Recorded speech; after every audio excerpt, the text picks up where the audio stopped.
నమ్మారు వాళ్ళ ప్రజలు. ఆ దిశగా వాళ్ళు ఇటువంటి చర్యలు తీసుకున్నారు వాళ్ళు. కాబట్టి ఇది ఇది భారత దేశం, భారత ప్రభుత్వం, భారత సైన్యము ఏం చర్యలు, మనం ఎటువంటి యాక్షన్స్ తీసుకున్నామో అది వాళ్ళకు తెలుసు.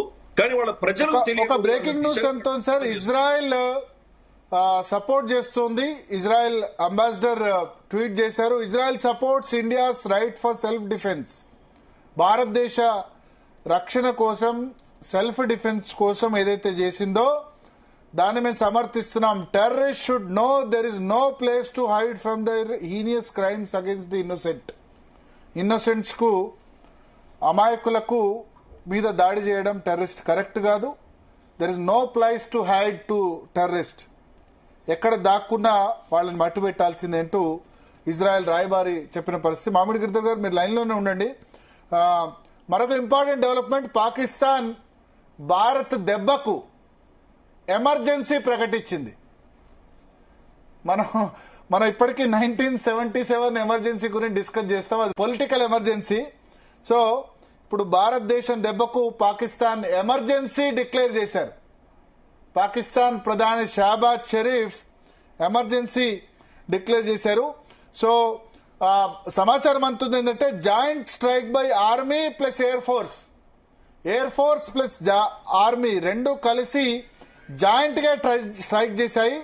With more than 70% targets engaged by army and approximate 30% by air force. So ఇప్పుడు గిరిధర్ గారు మీరు చెప్పినట్లు not only air force, major role ఆర్మీదే. ఆర్మీ 70% టార్గెట్స్ అటాక్ చేసిందట, 30% టార్గెట్ ఎయిర్ ఫోర్స్ చేసింది.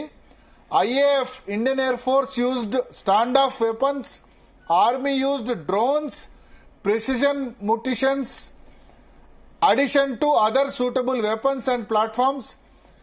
Fabulously well coordinated and executed joint operation, joint strike by both the services. So ఒక navy కాకుండా army, air force రెండు సంయుక్తంగా దాడిలోకి దిగాయి. ఆశ్చర్యకరం ఏంటంటే దీనిలో మేజర్ రోల్ మనకు ఆర్మీది కనబడుతుంది, 70% ఆర్మీ రోల్ కనబడుతుంది. డ్రోన్స్ యూజ్ చేసి ప్రిసిజన్ అటాక్స్, పిన్ పాయింట్గా ఆ పాయింట్స్ మీద మన వాళ్ళు అటాక్ చేసిన పరిస్థితి కనిపిస్తుంది. దాదాపు 70% ఆర్మీ ఈ అటాక్స్ లో, అంటే ఈ 9 చోట్ల జరిగిన దాడుల్లో ఆర్మీ ఉన్న పరిస్థితి. సో బహావల్పూర్ కు సంబంధించి చాలా విజువల్స్ బయటకు వస్తున్నాయి. అంబులెన్సులు అక్కడ వెళ్లిపోతున్న పరిస్థితి పాక్ ఆక్రమిత కశ్మీర్లోని బహావల్పూర్ లో. సో ఆపరేషన్ సింధూర్ పూర్తిగా అనుకున్న దానికంటే కూడా ఎక్కువ రీతిలో సక్సెస్ అయిన పరిస్థితి. ఎస్ గిరిధర్ గారు, నేను అదే చెప్పాను కదా మీకు, ఇంకా డీటెయిల్స్ వస్తాయి. కానీ రాకముందరే నేను చాలా స్పష్టంగా చెప్పాను, మన సైన్యము, ఎయిర్ ఫోర్స్, ఈ త్రివిధ దళాల్లో కనీసం అంటే 2-3 కలిసి కోఆర్డినేట్ చేసి కొట్టారు. ఇది మాత్రం స్పష్టం మనకు. ఇందాక మీరు డ్రోన్స్ అని చెప్తున్నారు, మీరు ఆ డ్రోన్సే యాక్చువల్ గా నార్మల్ డ్రోన్స్ కావవి, లాయిటరింగ్ మ్యూనిషన్స్ అంటారు. లాయిటరింగ్ మ్యూనిషన్స్ వాడాం మనం. లాయిటరింగ్ మ్యూనిషన్స్ మీరు గూగుల్ సెర్చ్ చేస్తే మీకు కనిపిస్తుంది. దాంట్లో winged, fixed wing, flexible wings అని 2 ఉంటాయి. ప్లస్ ఇవేంటంటే మనకు మహాభారతంలో మనం చెప్పేవాడు. ఫర్ ఇన్స్టెన్స్ అశ్వత్థామాను తర్వాత అర్జునుడు ఇద్దరు బ్రహ్మశిల మాత్రం వాడుకున్నారు ఒకరి మీద ఒకరు. దాన్ని ఉపసంహరించుకోమంటే అర్జునుడు ఉపసంహరించుకోగలిగాడు. అంటే ఒక అస్త్రాన్ని ఒకసారి ప్రయోగం చేసిన తర్వాత మనం రీకాల్ చేయలేం దాన్ని. ఈ లాయిటరింగ్ మ్యూనిషన్స్ అనేది మనం రీకాల్ చేయొచ్చు, అటువంటి మ్యూనిషన్స్ అది. కాబట్టి అటువంటి మ్యూనిషన్స్ వాడారు. ఇందాక నేను చెప్పినట్లు అది మామూలుగా మిసైల్ కొడితే వెళ్ళి అక్కడ పడిపోతుంది. మన గురుత్వాకర్షణ శక్తి, మన గ్రావిటేషన్ ఫోర్స్ అని వెళ్ళి పడుతుంది అది. క్రూజ్ మిసైల్ అయితే దాన్ని మనం డైరెక్షన్ చేంజ్ చేయొచ్చు, కానీ అల్టిమేట్ గా దాని ఇంధనం అయిపోయిన తర్వాత, దాని ఫ్యూల్ అయిపోయిన తర్వాత పడిపోవాల్సిందే అది. కానీ లాయిటరింగ్ మ్యూనిషన్ అటువంటిది కాదు. లాయిటరింగ్ మ్యూనిషన్ అనేది దాని పేరులోనే ఉంది, లాయిటరింగ్. ఆకాశంలో తిరుగుతూ ఉంటుంది అది. ఎక్కడ మనం దాన్ని కొట్టాలని మనం చెప్తామో అక్కడికి వెళ్ళి కొడుతుంది. దాంట్లో కూడా మళ్ళీ 2 వెరైటీస్ ఉన్నాయి. ఒకటి ఆత్మాహుతి, కామికాజీ అంటారు, అది పోయి డైరెక్ట్ గా అక్కడ క్రాష్ అయ్యి డిస్ట్రాయ్ చేసేది. ఇంకోటి క్రాష్ అవ్వకుండా అక్కడి నుంచి ఒక మ్యూనిషన్ రిలీజ్ చేసి కొట్టగలిగింది దాంట్లో ఉంటుంది అది. ప్లస్ ఇందాక నేను చెప్పినట్టు దాన్ని రీకాల్ చేయొచ్చు. సపోజ్ మనం పొరపాటున అక్కడ టార్గెట్ ఉంది అని అనుకున్నాము, రేపటి రోజు అక్కడ టార్గెట్ లేదు, మనం కొట్టకూడదు అనుకున్నప్పుడు దాన్ని రీకాల్ చేయొచ్చు, మళ్ళీ వెనక్కి వచ్చేస్తుంది. అటువంటి అడ్వాన్స్డ్ లాయిటరింగ్ మ్యూనిషన్స్ మన వాళ్ళు వాడారు. అందుకనే అక్కడ ఉన్నటువంటి టార్గెట్స్ ఏవైతే మనకు హఫీజ్ సయీద్ సంబంధించిన టార్గెట్స్ కావచ్చు, మసూద్ అజర్ సంబంధించిన టార్గెట్స్ కావచ్చు, మనం వెంటాడి పిన్ పాయింట్ ప్రెసిషన్ తోటి ఎక్కడ కొట్టాలో అక్కడ కొట్టాం. మనం ఏదో వెళ్ళి వాళ్ళ గార్డెన్ లో తగిలింది అనుకోండి, ఆ బిల్డింగ్ ఏం దెబ్బ తగలకపోవచ్చు. కాబట్టి మనం ఎక్కడ కొట్టాలో, ఎక్కడ కొడితే మనకి ఇంపాక్ట్ ఎక్కువ ఉంటుందో అక్కడ కొట్టాం మనం. అలాగే మనం వాడిన అస్త్రాలన్నీ కూడా కంప్లీట్ గా బయటకు ఇప్పుడిప్పుడే చెప్తారని నేను అనుకోను. బహుశా మన దగ్గర ఉన్నటువంటి కొన్ని వెపన్స్ ఏవైతే ప్రెసిషన్ వెపన్స్ ఉన్నాయో అవి వాటి యొక్క కెపాసిటీని మనం దాచే దిశగా ఏం వాడామని కొన్ని చెప్తారు, కొన్ని చెప్పరు. వాళ్ళు బాల్కోట్ లో కూడా మనం వాడినటువంటి మ్యూనిషన్ ని మనం స్పైస్ అని చెప్పారు, ఇటువంటివన్నీ చెప్పారు, కానీ విజువల్స్ ఇవ్వలేదు మనం. ఎందుకంటే మనకి ఎటువంటి టెక్నాలజీ ఉంది, మన దగ్గర కెపాసిటీ ఎలా ఉన్నది, అది వెళ్ళి అక్కడ ఒక బిల్డింగ్ లో కన్నం చేసి లోపలికి వెళ్ళి డిటోనేట్ అయింది బాలకోట్ లో. కాబట్టి అవన్నీ కూడా మనకు ఉన్నటువంటి కెపాసిటీ మనం ఎవరికి చెప్పం మనం. ఇన్ఫాక్ట్ మనకున్న మిసైల్స్ యొక్క రేంజ్ కూడా మనం శత్రువు తెలియకుండా ఉండడానికి డిఫరెంట్ రేంజెస్ ఇస్తాం మనం. కొన్ని వాడిని బెదిరించడానికి మన దగ్గర 100 కిలోమీటర్లే వెళ్ళగలిగినటువంటి మిసైల్స్ ని మావి 200 కిలోమీటర్లు వెళ్తాయని చెప్పొచ్చు. కొన్ని యాక్చువల్ గా మనం 10,000 కిలోమీటర్లు కొట్టగలిగినటువంటి అగ్ని లాంటి మిసైల్స్ ని కూడా 5,000, 6,000 వెళ్తాయని చెప్పొచ్చు. కాబట్టి మన సైన్యం దాని సీక్రెట్స్ వాళ్ళ దగ్గర ఉంటాయి. 100% ఎప్పుడు కూడా మనం చెప్పాం. ఫర్ ఇన్స్టెన్స్ బ్రహ్మోస్ మిసైల్ 500 కిలోమీటర్ల నుంచి 550 కిలోమీటర్ల దాకా కొట్టచ్చు అని చెప్పి మనం చెప్తున్నాం. కానీ చాలా మంది విశ్లేషకులు చెప్తున్నారంటే కనీసం 800 కిలోమీటర్ల నుంచి 850 కిలోమీటర్ల దాకా ఈజీగా కొట్టచ్చు బ్రహ్మోస్ మిసైల్ అని చెప్తున్నారు వాళ్ళు. కాబట్టి ఇవన్నీ కూడా ఏంటంటే సీక్రెట్స్ ఉంటాయి మనకు. వాళ్ళు మిలిటరీ ప్రభుత్వం మనకి ఏవి చెప్తారో అది హ్యాండ్ అవుట్స్ లో కొంత భాగం మాత్రమే మనకు చెప్తారో, అన్ని చెప్పరు. కాబట్టి మనకి ఇప్పుడు తెలుస్తున్నది మాత్రం పిన్ పాయింట్ ప్రెసిషన్ కొట్టగలిగింది ఈ యొక్క డ్రోన్ యొక్క లాయిటరింగ్ మ్యూనిషన్స్ లాంటివే వాడారు వాళ్ళు. ప్లస్ ఇందాక నేను చెప్పినట్టు బహుశా కొన్ని బంకర్స్ ని కొట్టాలి, పెద్ద పెద్ద బిల్డింగ్స్ ని పేల్చాలంటే కనుక డిఫరెంట్ వెపన్స్ వాడి ఉండొచ్చు. ఏదేమైనా కానీ కూడా ఆ నిర్ణయం వాళ్ళకి కంప్లీట్ గా మోదీ గారు వదిలేశారు.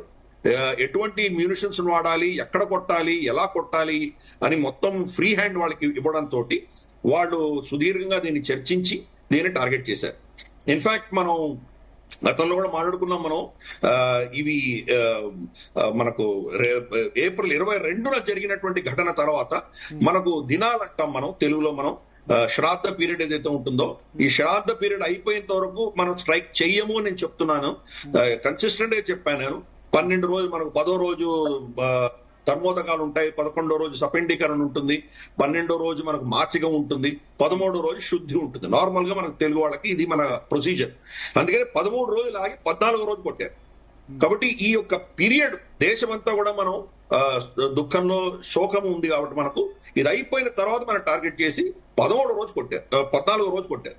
కాబట్టి ఇది ఆ రోజు మనం చాలా సిగ్నిఫికెంట్. ఇది పాకిస్తాన్ తెలుసుకోవాల్సింది, బహుశా ఇది వస్తుందని వాళ్ళు ఎక్స్పెక్ట్ చేయవలసింది. కానీ వాళ్ళ రెడార్స్, వాళ్ళ సెన్సర్స్, వాళ్ళ కౌంటర్ మెజర్స్ ఇవన్నీ కూడా ఫ్లాప్ అయినాయని స్పష్టంగా అర్థమవుతుంది.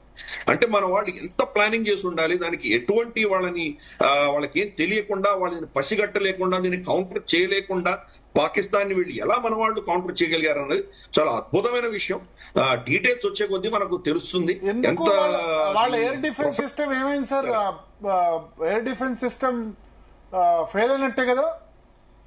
తప్పకుండా ఫెయిల్ అయింది. మనం యాక్చువల్ గా గతంలో బ్రహ్మోస్ మిసైల్ ఒకటి మనం మిస్ ఫైర్ అయింది అని మనకు ఒక 2-3 సంవత్సరాల క్రితం మీకు తెలిసే ఉంటుంది. అది మనం పొరపాటున మిస్ ఫైర్ అయ్యేది పాకిస్తాన్ లో 124 కిలోమీటర్ దూరం వెళ్ళి పడిపోయింది. అది అఫ్ కోర్స్ దాంట్లో బాంబు మెటీరియల్ లేదు. అది అంటే అప్పుడే వాళ్ళ డిఫెన్సెస్ ఫెయిల్ అయింది. వాళ్ళేమన్నారు, వాళ్ళు ఏదో ఒక చార్ట్ చూపించి ఇలా వీళ్ళ అస్త్రం వచ్చింది, మేము దాన్ని ట్రాక్ చేసామని అన్నారు. మరి ట్రాక్ చేస్తే మీరు ఎందుకు దాన్ని కౌంటర్ చేయలేదు? మీరు 124 కిలోమీటర్ లోపలికి వచ్చితే కూడా మీరు దాన్ని ఏం చేయలేకపోయారు. అంటే వాళ్ళ డిఫెన్సెస్, వాళ్ళ ఉన్నటువంటి రెడార్స్ ఇవన్నీ కూడా చైనీస్ రెడార్స్ పెట్టుకొని కూర్చున్నారు వాళ్ళు. దాని కెపాసిటీ ఏంటో మనం బాగా అర్థం చేసుకున్నాం మనం. అందుకనే దాని కెపాసిటీ దాటి మనం చైనా మాల్ తుపాలా అంతేనా? అంతే, చెలేతో చామ్ తక్ నైతో షామ్ తక్. కాబట్టి అటువంటి వాళ్ళ టెక్నాలజీని మనం ఈజీగా కౌంటర్ చేయగలం.